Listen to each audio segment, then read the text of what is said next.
Leviticus 6.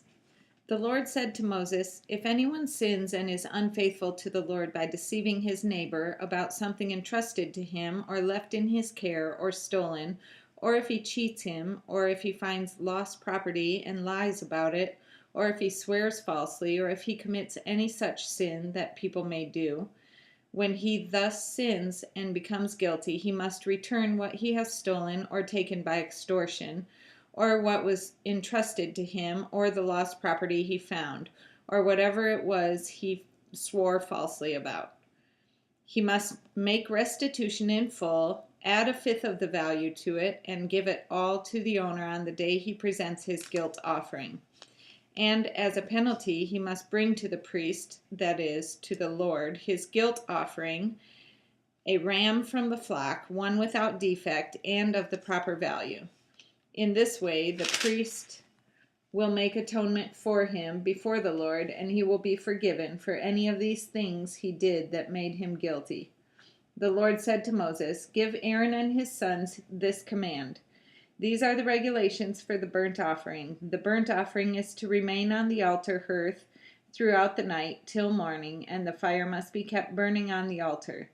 The priest shall then put on his linen clothes with linen undergarments next to his body, and shall remove the ashes of the burnt offering that the fire has consumed on the altar, and place them beside the altar.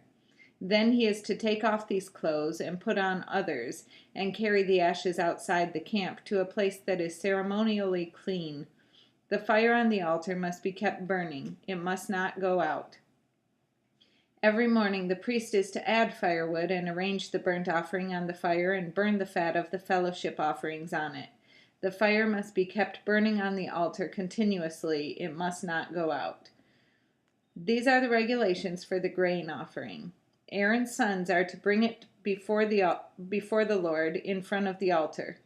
The priest is to take a handful of fine flour and oil, together with all the incense, on the grain offering, and burn the memorial portion on the altar as an aroma pleasing to the Lord.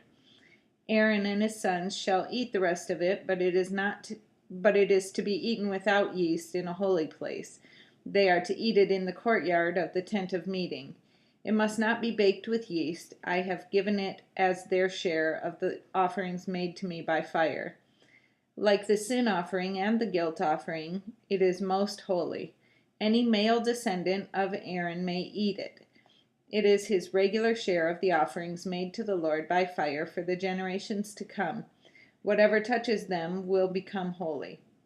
The Lord also said to Moses, "This is the offering Aaron and his sons are to bring to the Lord on the day he is anointed: a tenth of an ephah of fine flour as a regular grain offering, half of it in the morning and half in the evening. Prepare it with oil on a griddle.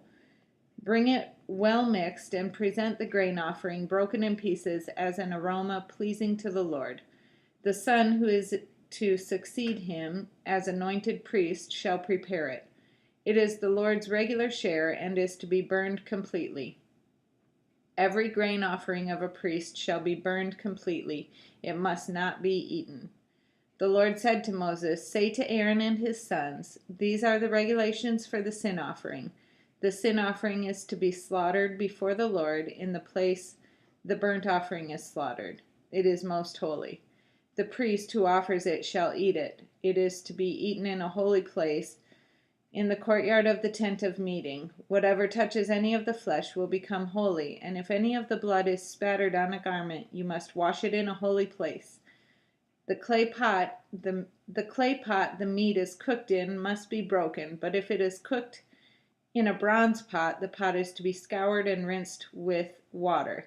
Any male in a priest's family may eat it. It is most holy.